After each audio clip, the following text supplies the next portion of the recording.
Here's 15. Hopefully you're getting levels on 15. 1, 2, 3, 4, 4, 3, 2, 1. All right. This is going on Amie. Well, maybe.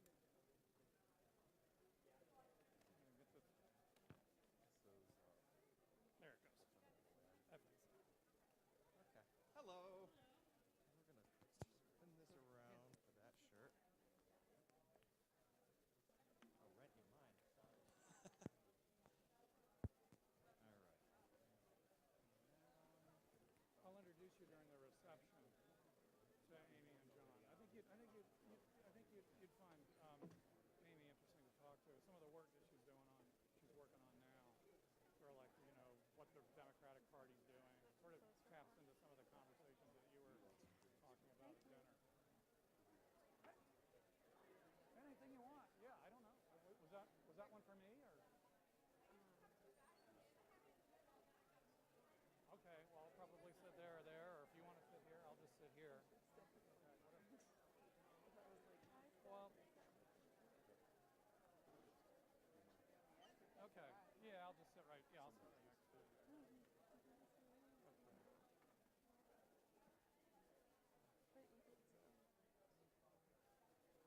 That was the first one. Oh, it's a good turnout, eh? Yeah. So they're both in there? Okay. All the things that I said. There was some people I didn't know how to work.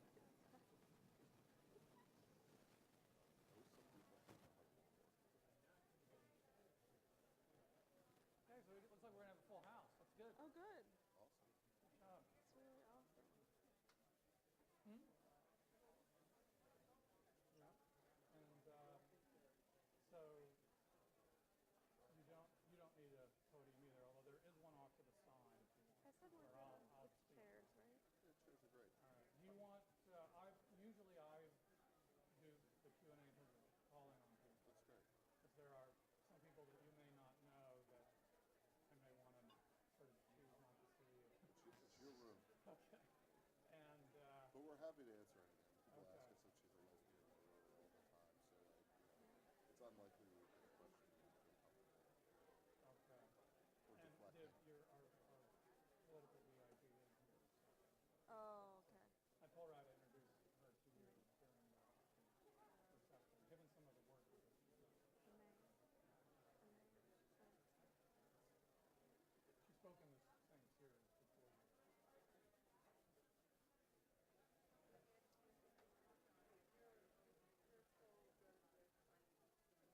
Oh, of course. Yeah. And we'll have to sign Grant's book. As we said, we'll sign 2 for everyone you fill. Actually, Tim Russer would walk into bookstores and sign every copy because he knew that the bookstores couldn't send back signed.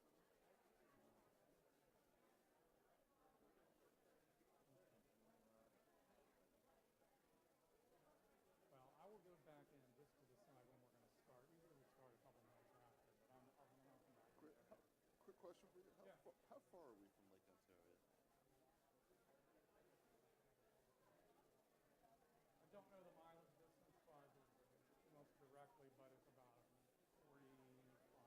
That's not bad. It can be even less than that if you go north to the west. Why do you want to go to Ontario? The lake that causes the problem is out.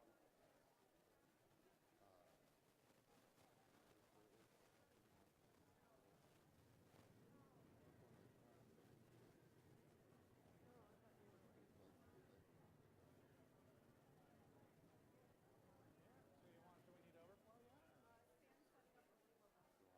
Okay, great. Well, I thought we'd wait maybe about another 2 minutes. Okay. Hey, how you doing? You're looking very professorial all of a sudden. Like the switch just got flipped.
Okay, we'll get started. I want to welcome you to this lecture in the Maxwell School State of Democracy lecture series. This is the last lecture that we'll be holding in the series for this semester, the fall semester, but please stay tuned for our programs coming up in the spring.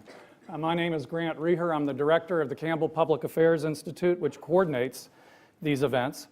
On behalf of Syracuse University, I would like to acknowledge with respect the Onondaga Nation, the indigenous people on whose ancestral lands we now sit. Before I introduce our speakers, I want to issue some thanks, first to the Dean's Office for supporting the series. For technical support, I want to thank the Information and Computing Technology Group, and in particular, Tom Fazio. Thanks, as always, to Kelly Coleman and Sanju Raybeck. They work in the Campbell Public Affairs Institute, and they help to put together these events. I have a few reminders for you. First, if you haven't already done so, please silence your cell phones, your smartphones. Looks like some of you have not already done so. And second, when we get to the audience Q&A portion of the program this afternoon, I'd like to ask you to wait for me to recognize you. If you'd like to ask a question, raise your hand. Wait for me to recognize you, and then also wait for the microphones that will be going around to be passed to you. That's so that everybody can hear you and that you're part of our live stream. And also, as I've said before, please give the microphone back when you are done asking your question. Then third, following the talk, as we always do, we'll have a reception outside in the foyer where there will be refreshments and we can continue the conversation that we begin here. So now let me turn to the topic at hand and to our two speakers. It's been said that journalism is the first rough draft of history. And if that's the case, then when it comes to the 2016 presidential election, and in particular the Clinton campaign, Jonathan Allen and Amie Parnes have polished up that draft a bit and resubmitted it to us as a book. Their book's provocative title is Shattered: Inside Hillary Clinton's Doomed Campaign. Now, it obviously reads differently for different people, from political thriller to gruesome horror story. But regardless of that, there's a lot of material in there for us to reponder and reconsider now, looking back. And they'll be doing some of that with us here today, speaking about the book, but also pivoting off of the book to make some observations about what's happened since and to try to tease out some lessons and meanings. It's not the first time that they've trained their sustained attention on Hillary Clinton. They also published a best-selling biography of Clinton a few years before titled HRC: State Secrets and the Rebirth of Hillary Clinton. Jon Allen is a national political reporter for NBC News' digital unit. He's a former Washington bureau chief for Bloomberg and a former White House bureau chief for Politico. Amie Parnes is senior political correspondent for The Hill and a regular CNN political analyst. And between them, they have a wealth of prior reporting experience. I can tell you we had a smaller meeting with some of the undergraduate students earlier today, and Amie told a very moving story about her coverage of the events of 9/11 when she was in New York on the day. So our format for today will be that Amie and Jon will speak for a little bit, and then we'll move right on to the audience questions, so we won't have a faculty response. I think that makes more sense given that there's two of them here speaking today, and I know that a lot of you are going to want to ask questions. And then we'll return to the State of Democracy tradition with the reception that follows outside in the foyer, and again, we'll have refreshments there, but the book, Shattered, will also be available for purchase, and Amie and Jon are happy to sign that for you if you like. So Amie and Jon, welcome to the Maxwell School, and the floor is yours.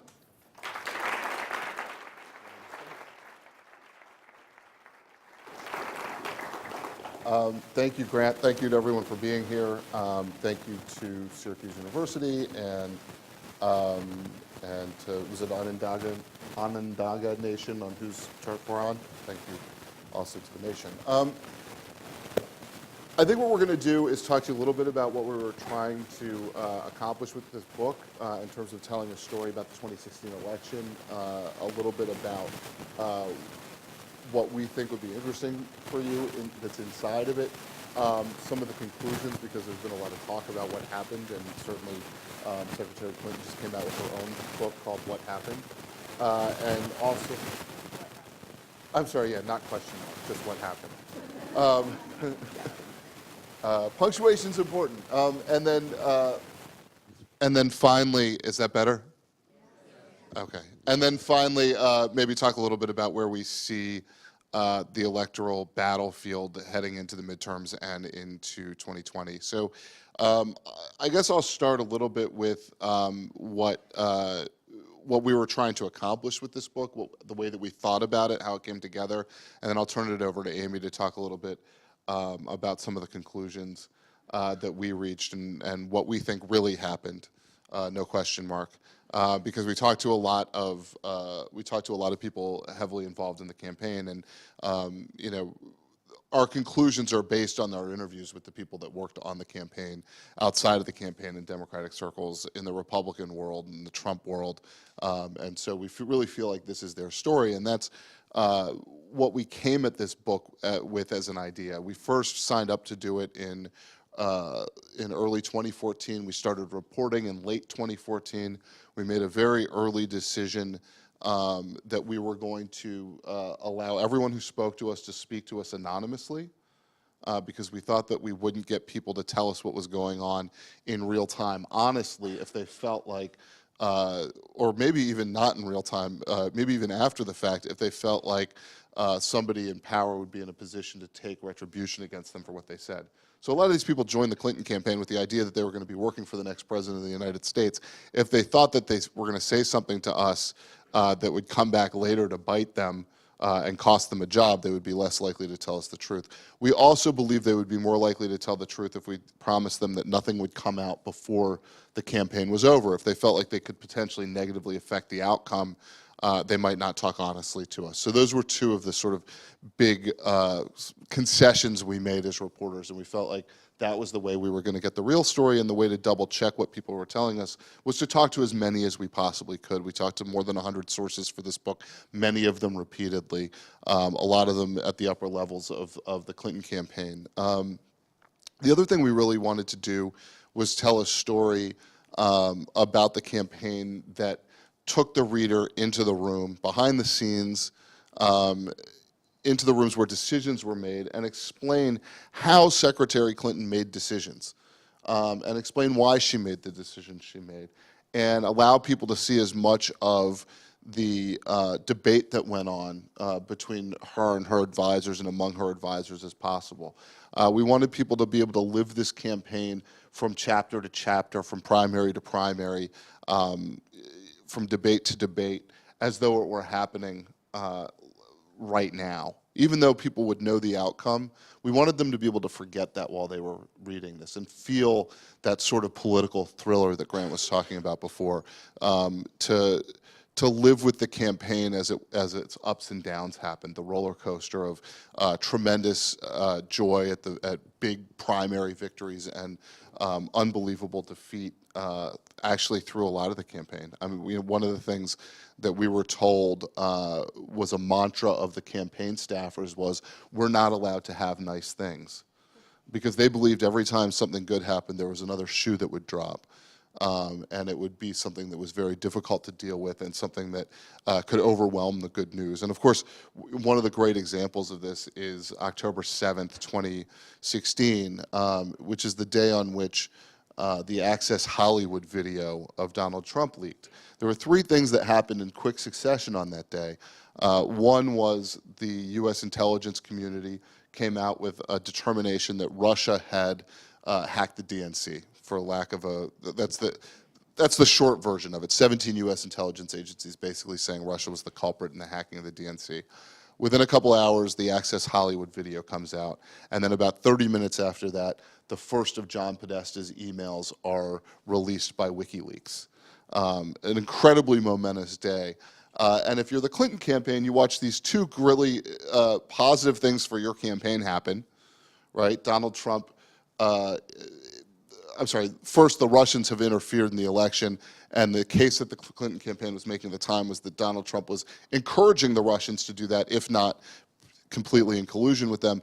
And the second thing is the Access Hollywood video where he brags about sexually assaulting women, whether or not it's true. And I mean, I've been in a lot of locker rooms. I've never heard anybody brag about sexually assaulting women. I've heard men say a lot of terrible things in my life. Never has anyone boasted about it. This is a good thing. It was tremendous, an incredible moment in our nation's culture and politics and history. And so both of those things the Clinton campaign looks at as good, and then boom, the third thing comes out, and it's going to be this month-long trickle of John Podesta's emails that get released and become an anchor on the campaign. And they sort of felt like that all along, that every time there was good news, there was bad news that came along with it. We wanted people to be able to take these rides. We wanted them to understand what it felt like to be working on this campaign. And of course, when we started, we didn't know that it was going to be so dark and ominous. And in fact, about a month before the election, we got on the phone with our editor, and he said, you guys have a problem. We had turned in a bunch of chapters that dealt with the primaries in the early part of the campaign. He said, you guys have a problem? And we were like, well, what's the problem? And he said, this book is so ominous and foreboding, and she's going to win. How are you going to reconcile these things? And there was just dead silence on our end of the phone, right? Because we didn't know how to reconcile that because we hadn't put it all together. We were going chapter by chapter, and we knew that there were all these sort of difficult things that they were trying to overcome, and in some cases they didn't, in other cases they didn't. And we didn't have that perspective that he did of having read all those chapters sort of front to back. And so he was really concerned that we had this dark book that sounded like she was going to lose and she was going to win. And finally, we came together with something like, we'll cross that bridge when we come to it. And then we scrambled to think about how are we going to deal with this, because there are some serious problems the way she's running her operation. And we sort of determined, well, that's going to be a significant piece of this book will be how is this going to be, how do you spin this forward into what will plague her administration? What are the things she did well on the campaign trail that will help her, and what are the things that she did poorly that will plague her in an administration if in fact she wins? But we didn't end up having to go back and tear up stuff that we had written because we really had just been doing it sort of in real time, like I was saying. And then just one other thought on the idea of really taking people inside the room. After the election, we had this real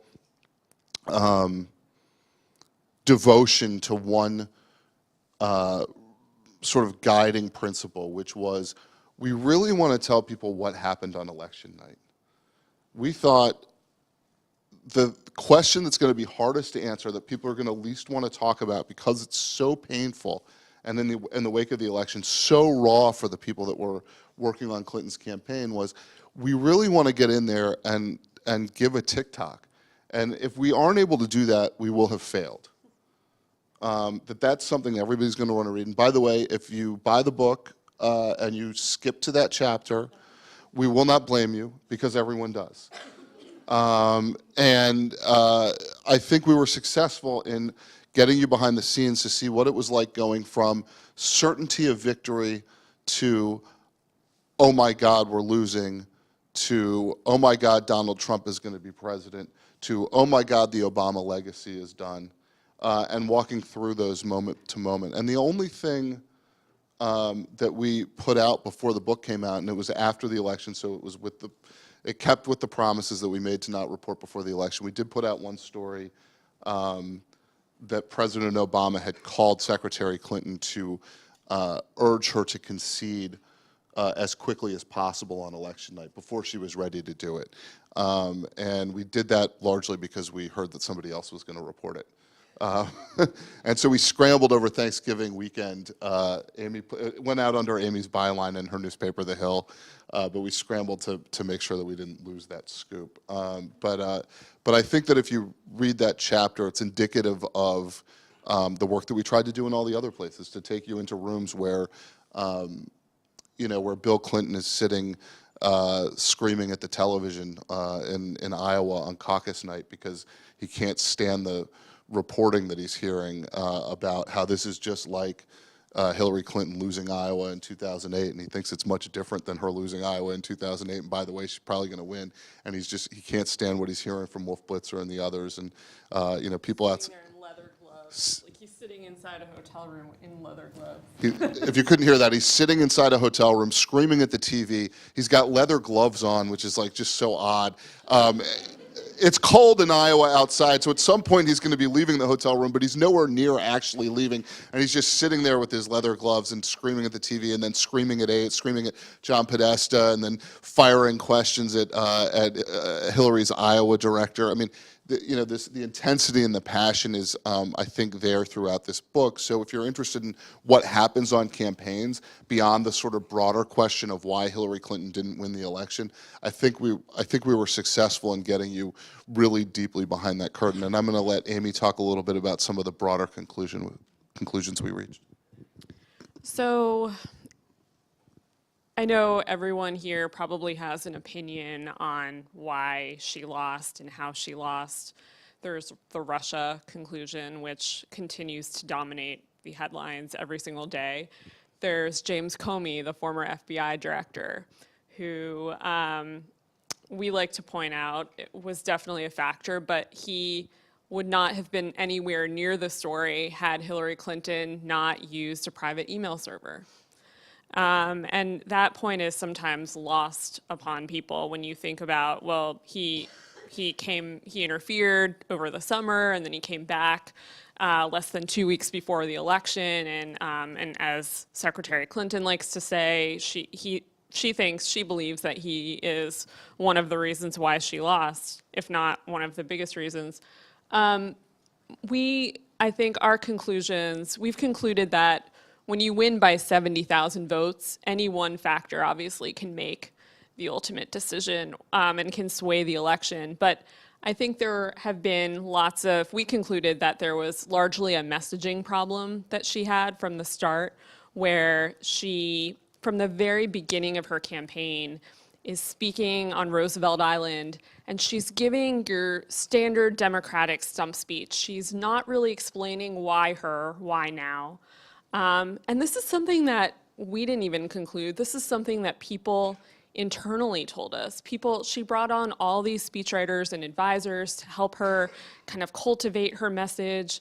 And conclusions that they reached were basically that she didn't have a reason for running. And we talked to someone after the election who essentially said just that the source essentially said, I would have had a reason for running or I wouldn't have run. And this is a very senior advisor on her campaign. There are other factors. Bernie Sanders plays a major factor, and we can talk about how Bernie Sanders, the news of yesterday that came up about what Donna Brazile admitted, the former DNC director, about how the DNC essentially might have tipped the scales in favor of Hillary Clinton. But Bernie Sanders, at the same time that Donald Trump has risen, is essentially continuing to hammer home the message that you can't trust Hillary, that she is in the pockets of big banks. And then there's smaller things. There's a major likability factor. One of the most underreported stories, I think, of this entire campaign was the fact that millennial women, many of you who might be in this room, did not ultimately feel the need to support her. And I found this really fascinating as I was doing my own reporting, my own daily reporting, separate from the book. Because I assumed as a woman that most young women would want to see a woman president. But ultimately, I think I was wrong. I think a lot of people came around ultimately and supported her, but there were I know a number of them who stayed home that day or voted for Donald Trump because they just didn't like her enough. And so I think that, and then there are self-inflicted wounds that she brought upon herself, like she, as I mentioned earlier, did use a private email server, did use private email. She gave paid speeches to Goldman Sachs and never really saw a reason for, when people wanted an explanation, she couldn't really give one for why she was doing that. I think there were lots of factors, obviously, that played a role in this. What am I forgetting? There were many, many others. I think there were a lot of factors that one could look at and point to as you were saying, as determinative when you're talking about 70,000 votes over 3 states. But I mean, our basic conclusion is what Amie is saying, which is Hillary Clinton didn't know why she was running for president. And if you read her own book, which just came out recently, it says that she ran for president because she thought she'd be good at it, which is not a reason for other people necessarily to vote for it. It isn't a reason about what she's going to do for them. Her slogan, I'm with her, is about her. And whether people like Donald Trump or not, his message was very clearly and cleanly about what he was going to be a tool for people to do, and that was to bring America back home from foreign entanglements, to cut down on trade deals, to build a wall between the U.S. and Mexico.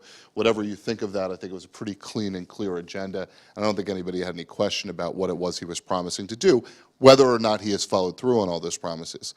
You know, for her, one of the moments in the book that I think is most poignant is she's flying on a plane with Mignon Moore, who is a longtime friend and Democratic operative, and Clinton has just lost the New Hampshire primary, and not just lost it, she's gotten destroyed in it by 24 points or something like that, a state where she had won in 2008.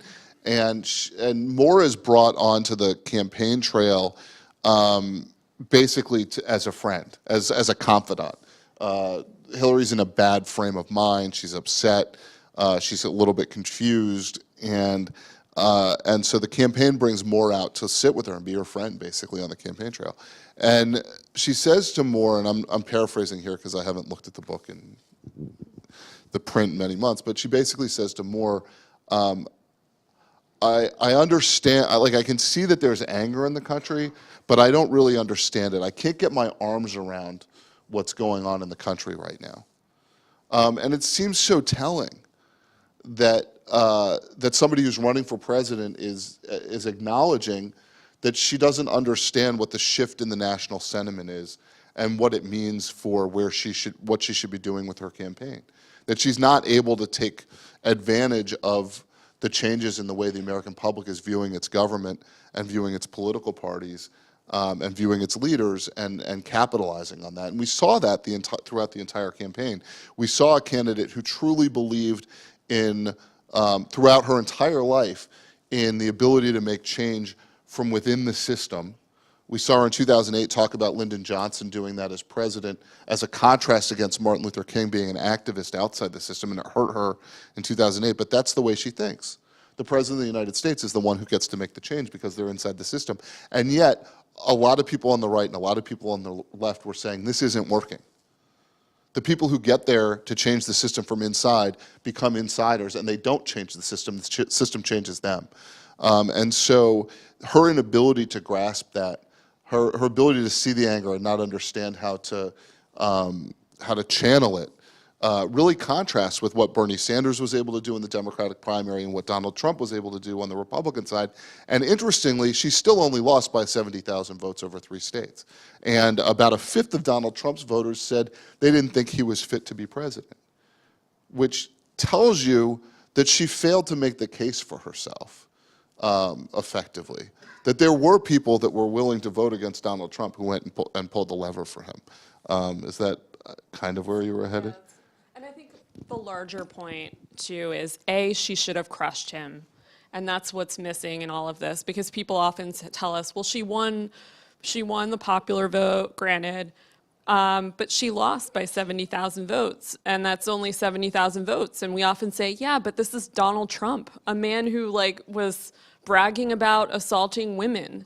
And in any other election, he would have been destroyed just on that. And she wasn't able to convince the people where it mattered in the electoral states that mattered that she was the right person. And there were plenty of people who supported President Obama who then went and supported Donald Trump.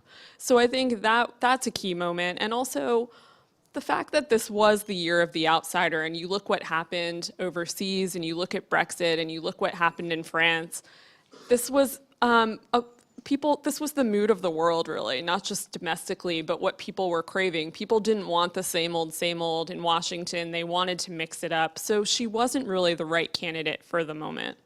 And I think that also hurt her, apart from a major liability in that, people often told me, these are Democrats who talk to us for the book and talk to me separately in reporting. You never know with the Clintons what shoe is going to drop. And I think people were always a little bit wary of, well, what else is coming? What else is hiding? What else is she hiding? Why are we even talking about emails? Why are all these, new developments happening every single day? And I think that ultimately, they were like little drops, but I think overall this whole thing contributed to a larger ocean and a bigger problem for Hillary Clinton. So. I appreciate that you did not mix your metaphor there. The drops in the ocean, it's good. Stay with the water.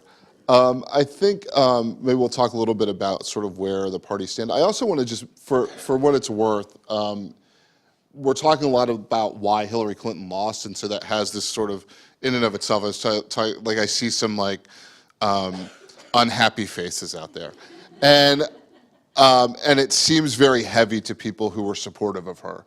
And I would just note that a couple of things from our experience. So outside of ourselves and our editor, the first person to read this book was the copy editor at the publishing house. And so we didn't know what people were going to think when they read it. And then the copy editor said to us, we asked, she'd read through it and done all the line editing and, very sort of intense micro stuff. And we were like, but what did you think of it? Because we're looking for some feedback, and she said it was cathartic. So if I see unhappy faces from Clinton supporters out there, just to let you know, the copy editor thought it was cathartic. Also, we should add that there are Republicans that you and I have both spoken to over the last year, 6 months since the book has come out, and they've read the book, and they actually found themselves rooting for her. So in all this... in places. Not overall, but they would kind of get lost in it and be like, oh, following along. And I thought that was really interesting. So I think, and also I think just not to pat ourselves on the back, but I think this is a book that Spike Lee over to the left and Rush Limbaugh over to the right both liked and have raved about. So I think as journalists, we tried our best to not take a side. We're old school journalists who don't really root for one side or the other. We just tried to tell the story. And in telling the story, we're telling the story of not just the people who witnessed the campaign or who were volunteers on the campaign, but in the upper tiers of the campaign and what they went through, and this is their story. So I think we're proud of the fact that we tried to tell a really honest and compelling story, and that it appealed to both the right and the left. And now for the crystal ball portion of the event. We're going to talk a little bit about where we think the two parties are right now, and what the sort of future holds for them, and a little bit about the Donna Brazile book that just came out, or the excerpt that just came out of the Donna Brazile book. I share an agent with Donna Brazile, so I hope she sells lots of books. Now,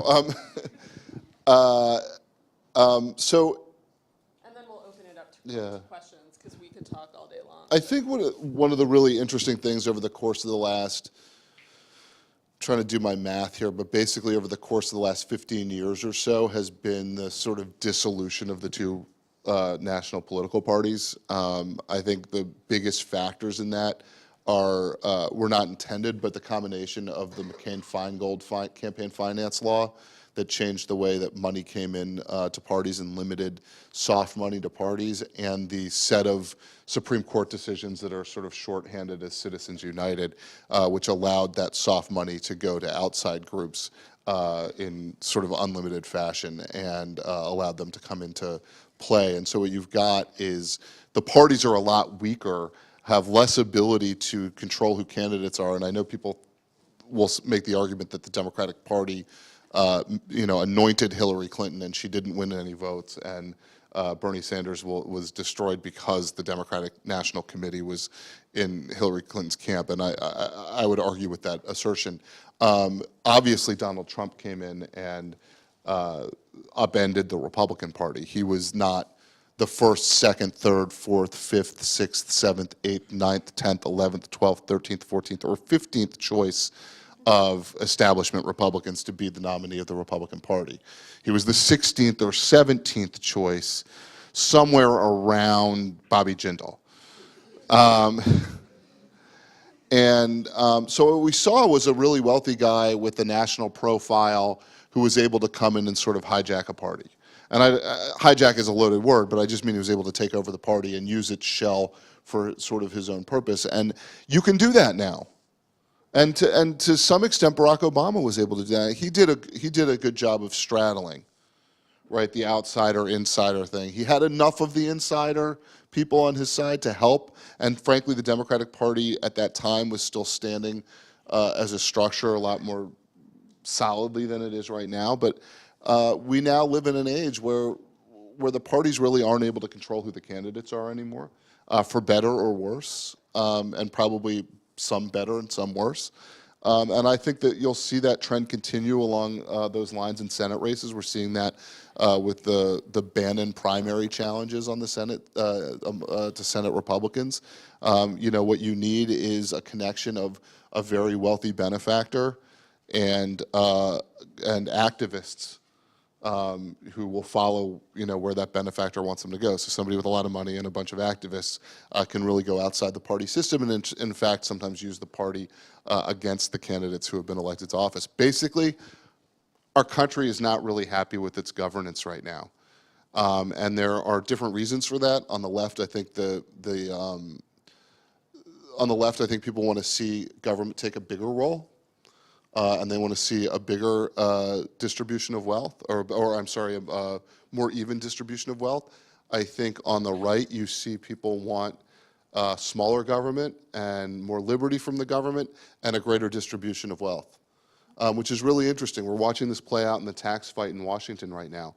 The Republican leadership had to put out a tax bill that they felt looked like it was helping working class folks and not helping the very wealthy, even though there are provisions in it that help the very wealthy.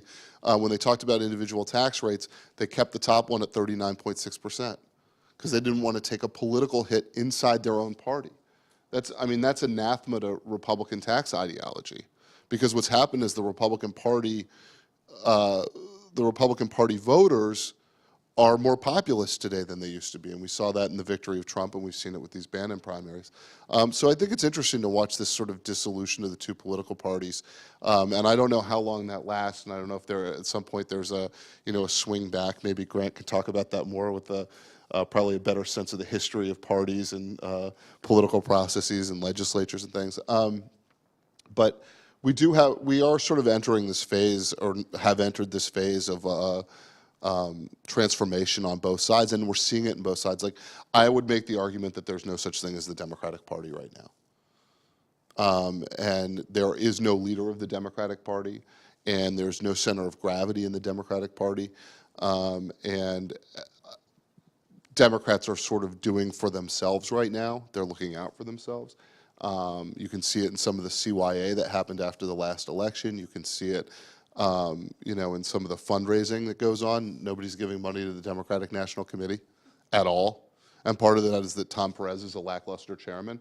And part of it is nobody thinks that the Democratic National Committee deserves their money. And they would rather give it to individual candidates, or maybe give it to a Senate or House committee in hopes of getting some power at that level. I will turn over to Amie for a minute to talk a little bit about where she sees things going, particularly on the Democratic side, because that's what you're covering right now. It is. And I think things are pretty dire right now. And it's hard to see because, as I was telling a group of students earlier, reporters in the country right now are focused on Donald Trump, and there's so much news happening on that side. But on my new beat, on the rebuilding of the Democratic Party, you're seeing that people are unhappy, as Jon said. They don't want to donate money. They feel lost. The party doesn't know if it's shifting left or staying center. A lot of people are trying to figure out what issues they can run on that will bring in more voters. But I think this is I'm curious to see how this all shakes out, because I think I agree with you in that there is no center of gravity right now in the Democratic Party. People have been trying to get President Obama, former President Obama, to come back in and play a role, and he's hesitant to do that because he wants new power, fresh blood to bubble up, and he feels like the more he's out there, the more his voice is out there, that A, he's going to be a foil to the Republican Party, which he doesn't want to be, and he's also preventing new leaders, and that's sort of what 2016 taught us, I think. One of the lessons is that the parties wanted someone new. They wanted someone to shake up the system. They didn't want the same old, same old. So I think, and this leads us into the Donna Brazile story, which broke yesterday. And there was a lot of consternation about that story because what it did was it gave the Bernie Sanders supporters ammunition, for lack of a better word, and to say this election was rigged and the party was never for us, and it supported Hillary Clinton. And what it's doing right now is it's dividing these factions of people, even more so. As someone told me yesterday, it was like pouring, and this was a former Hillary aide said, this is like pouring buckets of salt on the wound right now because we're still trying to find out. We don't have an identity right now. We're still trying to rebuild. We're kind of licking our wounds from what happened still, and this is not helpful. And so I think that's what I'm curious to see. I think you're right in that I talked to a few donors recently who don't want to come anywhere near the Democratic Party. They're supporting candidates, individual candidates, but not the larger party. They want to see what happens first. One source that Jon and I talked to recently called Tom Perez, the Democratic chair, an intern. And I think that's... And that was a compliment compared to some of the other things people are saying. It's true, but the Democratic Party story would be getting a lot more traction right now had it not been for the constant Russia headlines and Donald Trump and Paul Manafort, because it's a massive story happening right now. A lot of people ask us, as we've, after publishing this book, well, who's next? Who's coming up?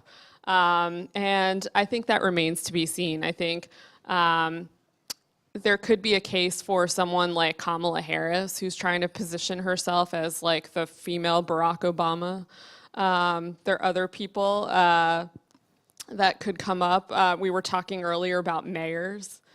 Mitch Landrieu, the mayor of New Orleans, is a name that comes up as kind of a dark horse candidate, but he's a guy who's from a red state, who's doing new and exciting things, I think, in his state, and he's kind of getting a lot of attention. He addressed the Confederate statues issue even before it was an issue, and so I think what the party is wanting more and more is someone new and someone who can kind of go back to the roots of what it means to be a Democrat. And I don't know if you guys saw recently, but Al Franken had released a video which every Democrat has been talking about kind of behind the scenes lately, and it went viral, but it was basically what it means to be a Democrat and why he's a Democrat and how his, I believe it was his mother-in-law went to school on a Pell Grant, and conversations that really haven't been had in a long time, and how the party has lost its way. And I think right now you're seeing more and more of those conversations being had.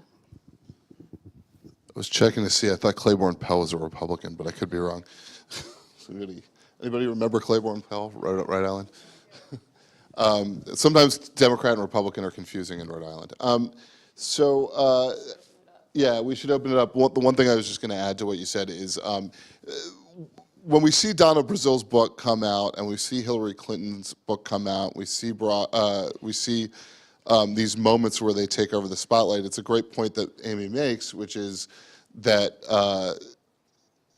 that the Democratic inferno is not seen until somebody comes out and like sort of forces it into the news, and then delays the repair of the Democratic Party, right? So Trump takes all the attention. Democrats are still fighting amongst themselves at a low level. Then somebody thrusts them into the news just to see how badly they're doing from a new book or a new excerpt or something. And it doesn't allow them to get past the 2016 election. And we will see that continue, I think, for some time. And we should also add that the Republican Party is also in shambles right now. I mean, that's obvious, but I mean, the actual party apparatus is not doing well. And I think all of that is being overshadowed by the leader of the Republican Party right now, who is Donald Trump. But I think if you look at both parties, they're both kind of in misery. They're both kind of fighting for who they are and fighting to find their identities. And I think I'm curious to see how that shakes out, and if Donald Trump has an opponent in the primary. You think he will? But anyway, we should open this up to questions. Oh yeah, and if you right now, if you control 35% of the country, you win. This is what we've learned.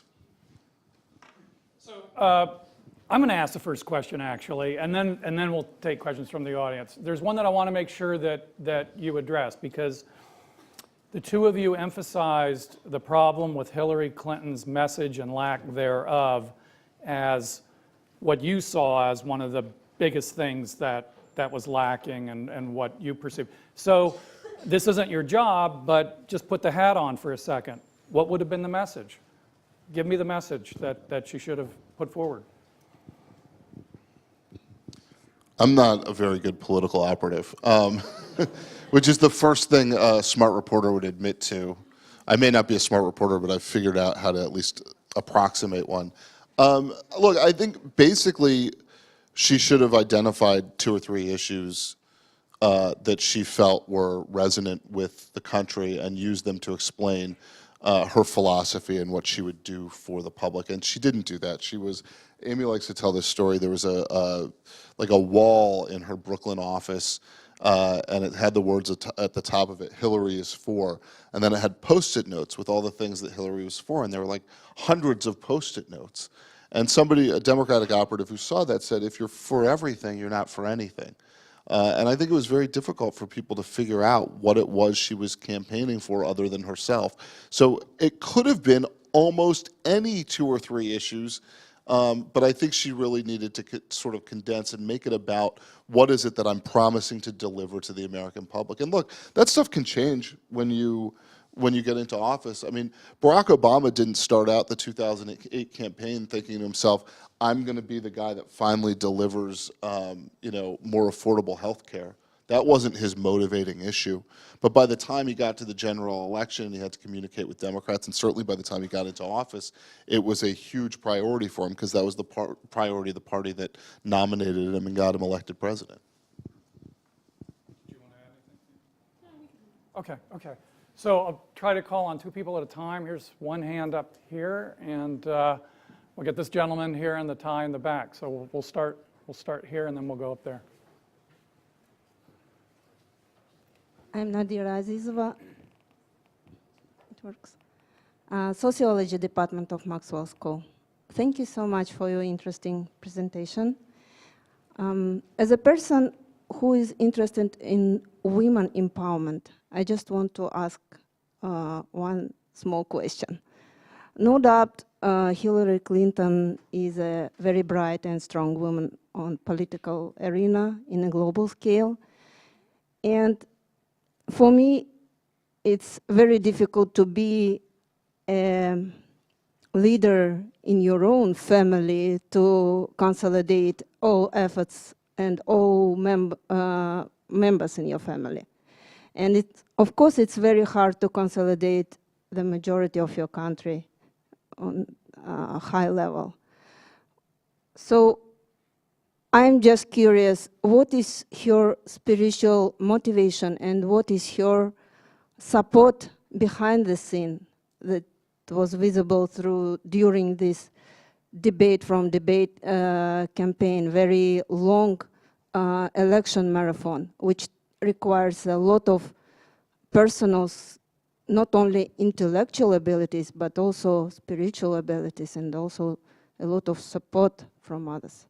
What was your motivation? What was your inspiration, which we don't know? Do you touch upon this question in your book or not? Our motivations personally? Yeah, or personally. We don't have motivations. We don't. Well, I don't know if that's exactly true. I think what she means. Are you asking for the candidates' motivations or Or my. their motivations? I'm asking about Oh, Hillary Clinton's. okay. She did a tremendous job, right, during this election campaign when she was walking through debate, from debate at the whole scale. What was your motivation? What did you see like? What motivates you to be a great leader, like a women leader, who could do this? Like you mentioned about the female solidarity. Right. But I didn't see the female solidarity in a big scale. No. So this is a question, and this is a like big problem for female solidarity also. At some level, like any other politician who seeks the presidency, Hillary Clinton was interested in power and in, and you know, there's a certain amount of ego that goes with the idea that you would be the best president of the United States. And that's true of any candidate. I think the way that she justifies it to herself, I think the way she thinks about it, is that she has been blessed with, and she's a very deeply religious person who sometimes talks about it, but not a lot, who believes that she's been blessed with a lot of talents and a lot of opportunities and a lot of platform, and believes that she should give back, that she has a responsibility of public service. It's very tied to her Methodist faith, and particularly John Wesley, the founder of Methodism, this idea that she, as she said during the campaign, to do as much good for as many people as you possibly can. I think that in her mind, that is her big motivation. I think that it is difficult to look at it from an outside perspective without also seeing a hunger for power in that. You know, that part of that is a justification for that natural hunger to be in charge. And as she said in her book, she believes she'd be the best person to have that power. And I think you still see her kind of wrestle with that idea, because she talked about it recently, and in her book, she said, you know, I came to the debates more prepared. I prepared. And you saw that because she is at heart a student, and she's not a phony politician in the way that people just, you know, react and give you talking points. This is a woman who knows the minutia of policy, and we learned this in our first book. She will quiz her aides and make sure that they give her exactly what she needs to know, and if she's not satisfied and her thirst for knowledge is, you know, continues, she will ask for more, and she will always be the smartest person in the room. And I think that you see some of that. She felt like if she was the smartest person, if she was the most prepared person, that she would ultimately win. She would win the debates, she would win the election. And you still see her kind of coming to terms with that. Like, how could I lose to this guy? I came in, I was prepared, I prepared. You know, you saw that in the way they prepared for their debates. He didn't really prepare that much until the very end, until he saw that she was actually holing up in a hotel room for days on end and canceled campaign events and didn't do anything except stay there and, you know, practice for these moments. That wasn't what the American public, it wasn't good enough for some reason. It's not what the mood of the American, it's not what people were craving. But I think it's fascinating that she's still kind of grappling with that a bit. The fact that like she felt like she was the smartest person and that she could have done the best job. And I don't know if that answers your question at all, but I agree with Jon. I think that she feels like she's always pulled in, that people want her to run. She wants people to draft her into running, which is why she said she ran for Senate in New York. She said that again when we sat down with her for our first book. She essentially admitted to us that she wants people to feel like she wants to feel drafted. She wants to be part of a movement. And I think she feels like she is a public servant and she's there to do good and not anything else. Gentleman up here, and then we'll get two more. Excuse me. Thank you. So you guys identified a lot of these self-inflicted wounds that she did throughout the campaign, and then kind of talked about it afterwards. Did anyone, or I'm sure people on her campaign staff, had to have recognized it, and did they come forward, and was it listened to? And if not, was it because of just, like you said, because she had that aura of the smartest person in the room, or the culture, or people were there just like not to be retribution against, or do they think they're just going to win anyways? So what's the difference of changing things? All of the above. No, I think that first of all, I think unlike a lot of politicians who rise up to a high level, I don't believe that she thinks she's the smartest person in the room to the exclusion of other people having intelligent things to say. And I think that that's actually an admirable quality in a leader, that she does sometimes listen to other people she respects. However, the people who work for her are not necessarily those people.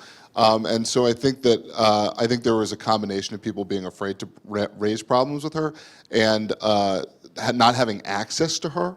She stopped at, as we report in the book, she stopped at one point, and actually for a long period on the campaign trail, having like one-on-one conversations with her campaign manager.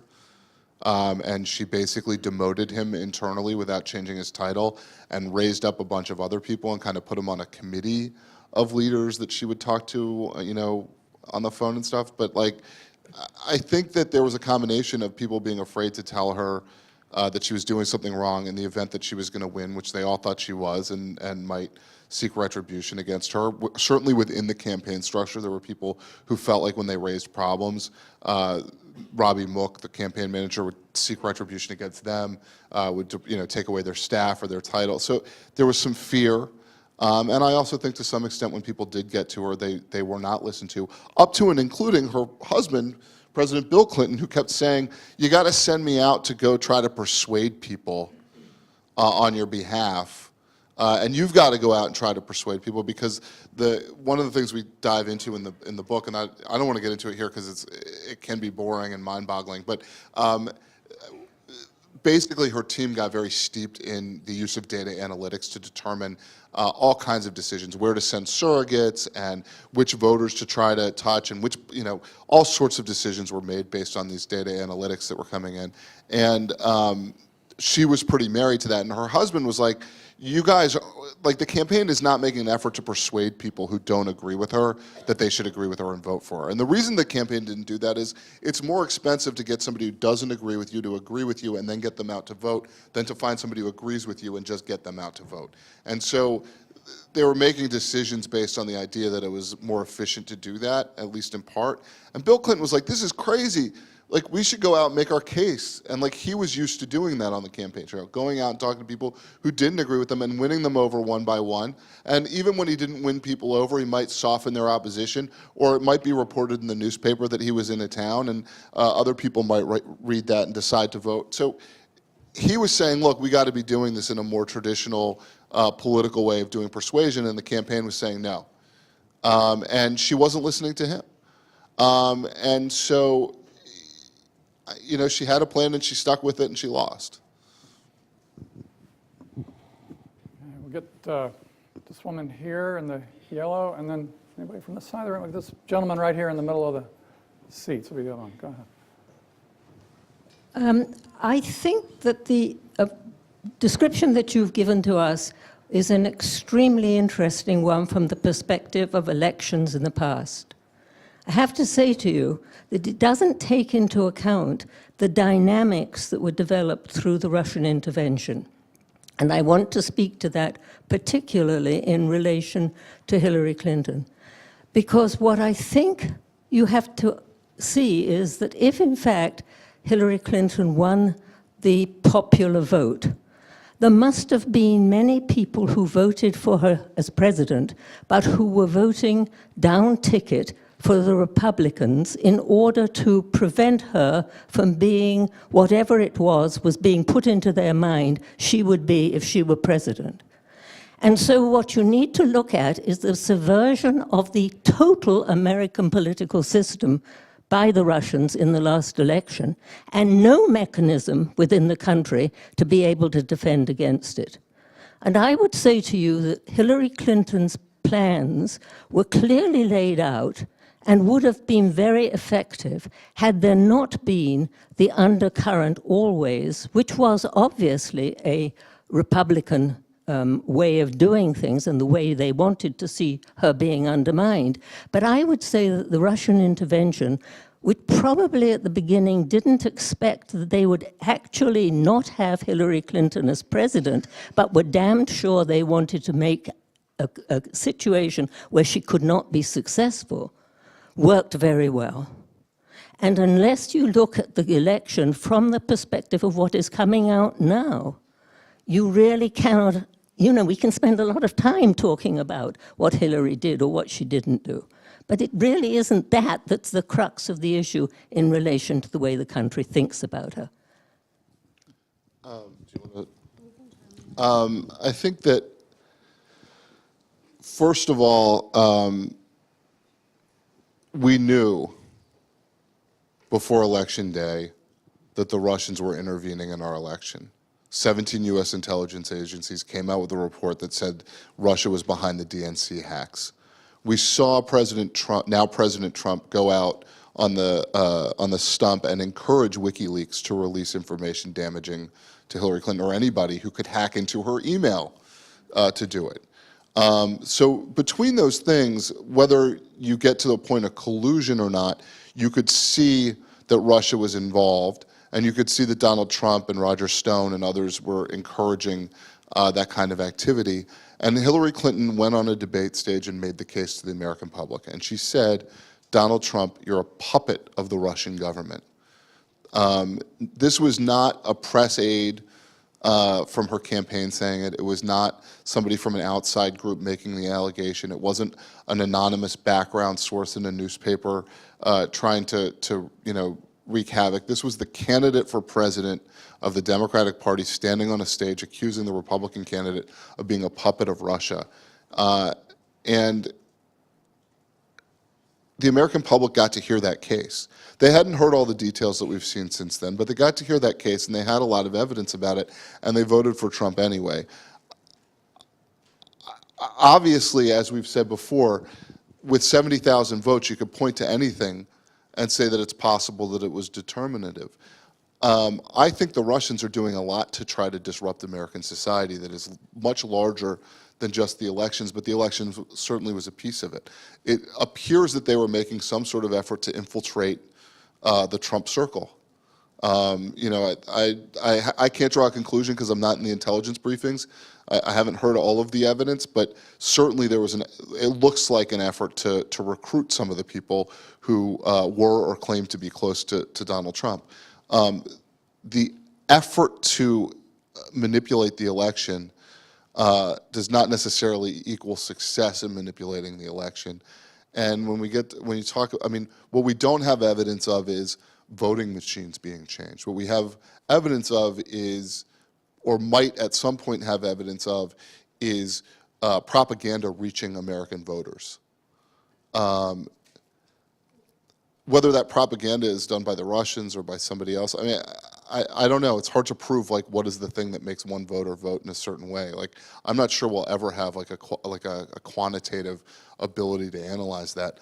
But what I do know is what Amie said before, which is Hillary Clinton should never have been in a position to lose to Donald Trump.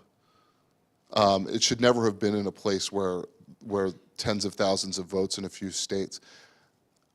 Wisconsin, Michigan, Pennsylvania, those are not states that should have been close. So we're learning more about the Russian intervention, but I think any voter that was paying attention knew that there was this effort. And the argument from the Clinton campaign was, and one of the reasons you shouldn't vote for Donald Trump is that the Russians are trying to elect him. And that was not successful.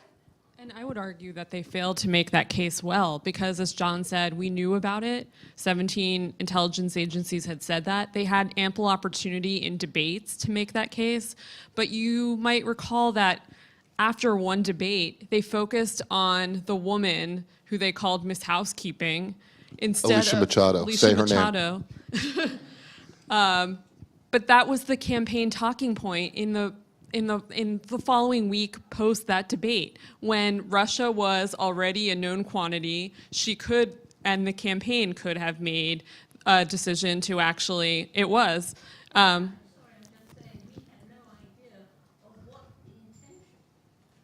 We knew that they were trying to,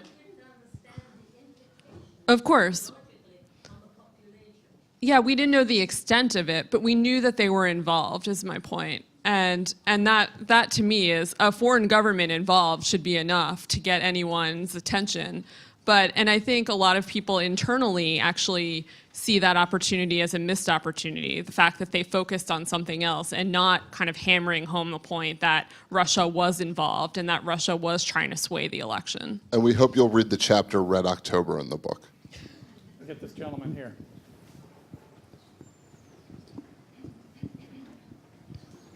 First, I'd like to thank you guys for coming out and speaking at Syracuse. It was great. I don't think I'm alone in saying that election night was quite a night, entertaining for some and not so much for others. But on that night, one image popped into my mind, and it's in a bunch of history books of then President or incumbent Truman holding up the newspaper saying, Dewey defeats Truman. Of course, I don't know if that was the New York Times, calling the election before St. they Louis got the Post-Dispatch results. or something? Chicago. Oh, Chicago. But it was that idea that so many of these places were already calling the election for Hillary, probably months before the election.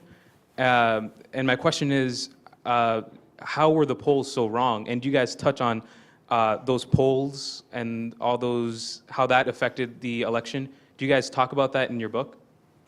Well, we do talk about that a bit. Their internal polling was even wrong because if you'll recall, they were trying to expand the map. They weren't going, they had originally scheduled an event with President Obama in Wisconsin, for instance, and that event was scrapped because of the tragedy in Orlando. But she never went there because the campaign's internal polls were telling them, we're good here, we're good in Michigan, we're good in Pennsylvania. And they were trying to go to places like Utah and Arizona. In fact, she went to Arizona in the final days, which tells you where the campaign was. They never ever thought that they were in trouble in these blue states. So I think we were following, obviously, network polls and their polling. And up until the final hours of the campaign, we were both talking to people, who do polling for them. And they were saying, no, we're good. We feel good. They were feeling good. And it wasn't until the final, I was at the Javits Center that night in a filing room for reporters. And I was furiously sending, messages to people, trying to figure out what was going on. My editor was like, what's happening? Why? Do you have any sense of what the campaign is feeling right now?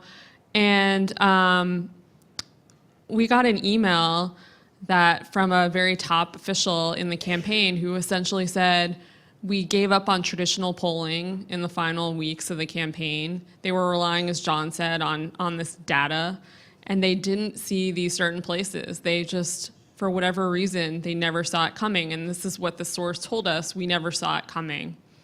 And so I think there's a lot to be learned in terms of polling and lessons learned there. But I think, there's something to be said also for people who weren't admitting that they were Trump supporters or Clinton supporters in this particular election, because I think they were both kind of contentious figures. But I think a lot of people will be studying what happened and how the networks got it so wrong and how the internal polling was so wrong in the years to come.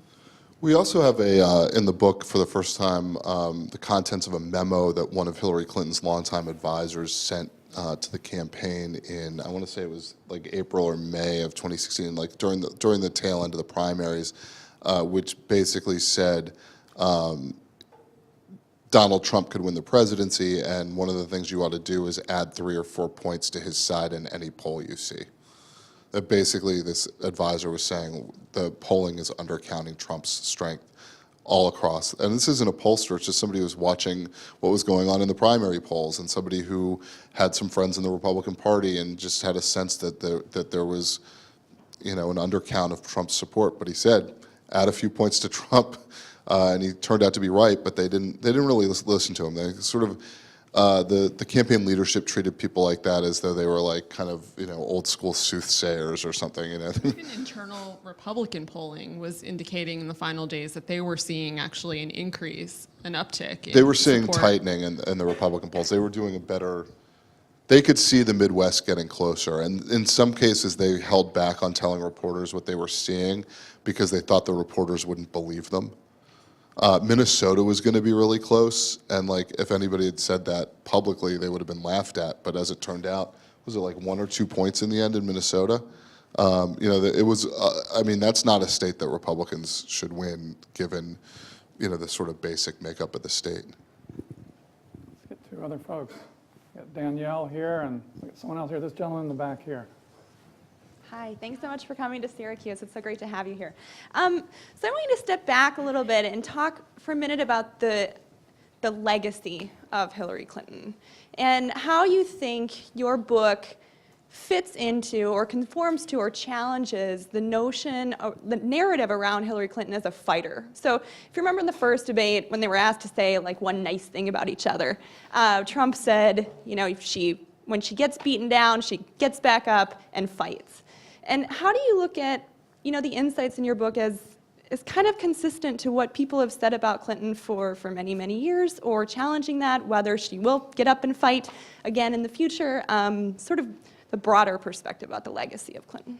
We've always drawn that conclusion, I think, that she was a fighter. I mean, in our first book, HRC, we talk about that quite a bit, how here's a woman who has been beaten and beaten and beaten, and then loses this brutal 2008 primary against a guy who came out of nowhere. And even then, people were thinking, how does she do it? How does she come back? How does she even get up the next day? She thought she was going to win. She was beaten by this neophyte, and then she has to go work for him. So what's that like? And I think on a human level, I think we can all relate to that. We've all fought battles, we've all lost battles, and I think I think that a lot of people in the first book kind of related to the humanity of it. And I think that one of her biggest things will be that I think her legacy items is going to be that she is a fighter and that she does kind of, I wanted to call our first book The Phoenix, in fact, because I feel like every time she takes a massive fall, she rises even higher. And I think that is an admirable trait for her.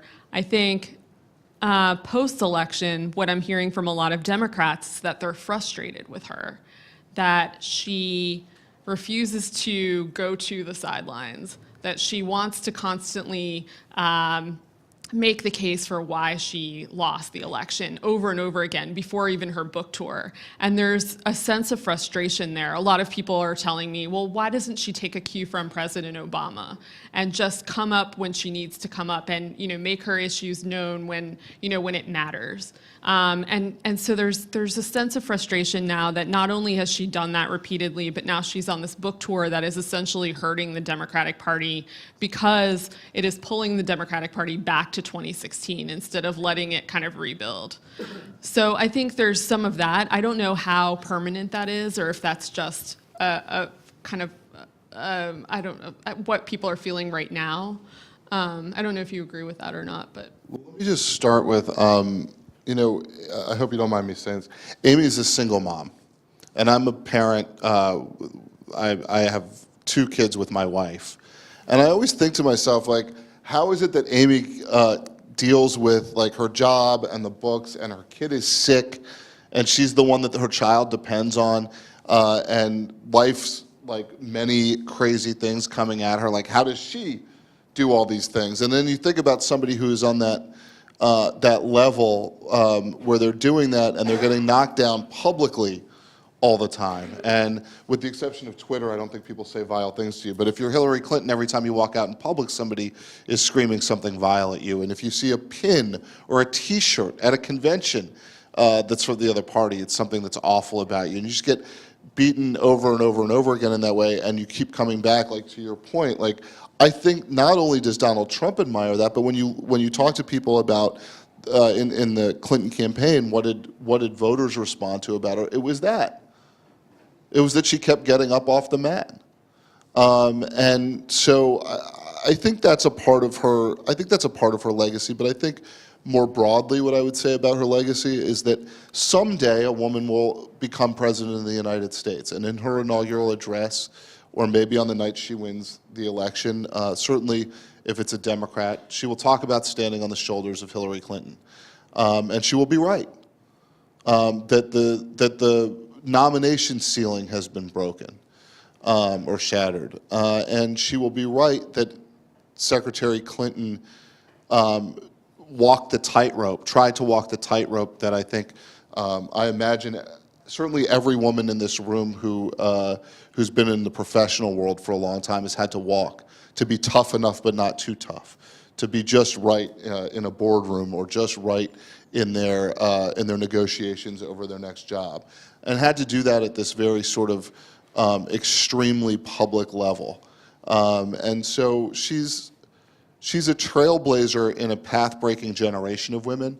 Wasn't the first generation of women to go to college or to be in the professional world, but certainly in terms of the size of her generation, she's basically at the beginning of the baby boom. So many professional women really changing society in a lot of ways, and changing the way that that our culture views families and that our culture views the empowerment of women in the gender roles. Like, being in that position was always a struggle for her. In 1992, she talked about not just sitting home and baking cookies, and got a tremendous backlash for that. She and her husband ran as two for the price of one, which was good in a Democratic primary, but created a backlash in a general election. I think that part of her legacy is that the next set of women who are running for president, and by the way, people are talking about Elizabeth Warren, they're talking about Amy Klobuchar, they're talking about Kamala Harris, they're talking about Kirsten Gillibrand. When was the last time you had 3 or 4 women named as potential presidential candidates in the next election? So when I look at what's the legacy of Hillary Clinton, I think the legacy of Hillary Clinton is, in a way, you know, not to get too biblical on you, but in a way to be the sort of the Moses character of women in politics, who can see the promised land of the presidency, but isn't able to get there herself. And someday, somebody help me with this, is it Aaron that takes over for Moses? Someday somebody else will be that Aaron figure. I'm bad at biblical analogy, but someday somebody else will get there, and she will have been a big part of that. And she will have been a big part of that as something that she has done on her own. She took those shots, and had she won the presidency, there would always be that question of how much was her husband responsible for her winning the presidency. I don't think anybody would say her husband is solely responsible for her losing the presidency, and certainly, you know, you can see that she took those shots that I think cleared a way for the next set. This gentleman back here. At the risk of being the guy asking the question about, or answering the question of women empowerment while I sit next to my co-author. Okay, so you guys touched upon new blood in the Democratic Party. So my question for you guys is, do you think that new blood comes from within inside the party, or kind of like the Republicans did, like this outside source, whether it's Mark Zuckerberg or a political article I read, possibly Theo Epstein, the GM of the Cubs, possibly being option? That would be a data analytics-driven campaign. So I was just curious what you guys thought the next step was for this new blood coming up. I think it could be all of the above. We were talking earlier about how the pendulum could swing back after Donald Trump, because he's this guy who came, you know, who wasn't a politician, and how people might be thirsty for someone who is a little more Washington, who is a little more seasoned, who has those relationships, can make deals, unlike our deal maker president. But I think that a lot of people, it's hard to predict. And I think the biggest lesson I learned personally in 2016 was to stop making predictions, because no one would have seen, if you would have told me a year ago today that Donald Trump would be president, I would have thought you were the craziest person in the room. And here we are. So I've learned not to do that. Probably got time for one more question here. We'll get this woman right here. Wait for the microphone, please. Thank you. You started to touch on it a couple questions ago. I mean, certainly her campaign made mistakes, and the Russians didn't help. But why is it so many other countries, Western countries, third world countries, have had women leaders? And I feel that a fair part of the explanation is the American people were not ready for a woman president, and I don't understand why. I think that it was, first of all, she won the popular vote, so I think the country was kind of, I would say, make the case, was ready for a woman president, but I think they weren't ready for her. That plays on the ready for Hillary thing, but I don't think she was the right candidate. I think she had too many likability issues. I mean, you look at what Republicans are doing today. They're using her as a foil. This is a woman who is no longer in public office. And I just did a story this week about how they're launching inquiries into her still. They feel like she was hiding this uranium. There's this uranium deal that they're constantly talking about. I mean, I think she sadly had too much baggage and too many likability issues, and they tried to fix it. You know, there were so many moments during the campaign where her aides realized that they weren't appealing to people, and so they tried to roll out likable Hillary Clinton, and they even telegraphed that. There was a New York Times piece that said, after Labor Day weekend, here comes funny, lively Hillary Clinton, which 10% off.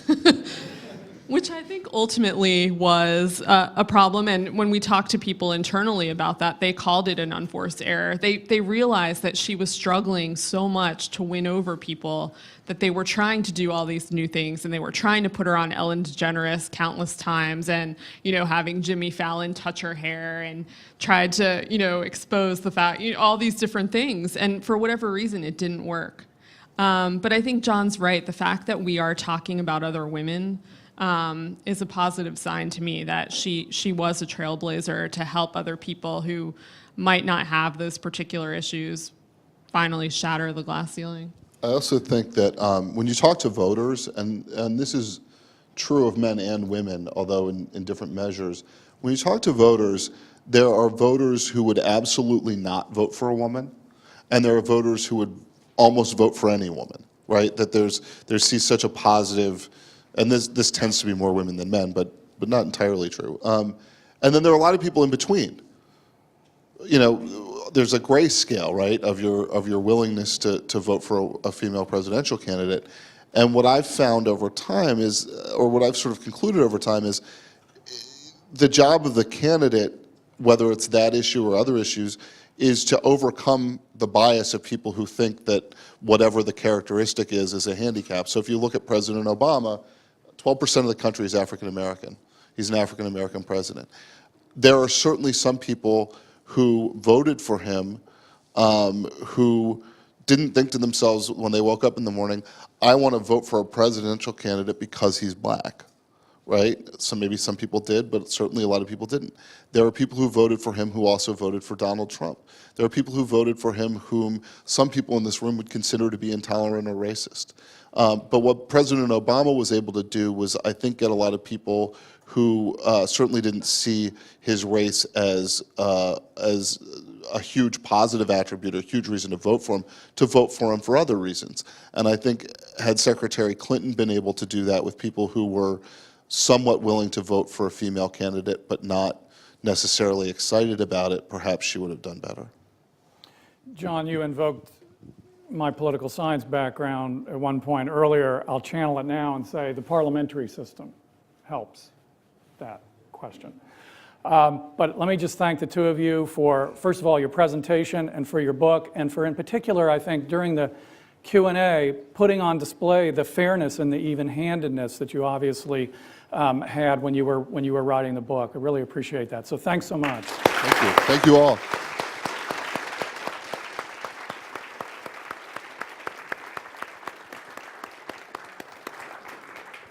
And again, we'll reconvene outside, have a reception out there where copies of the book and refreshments.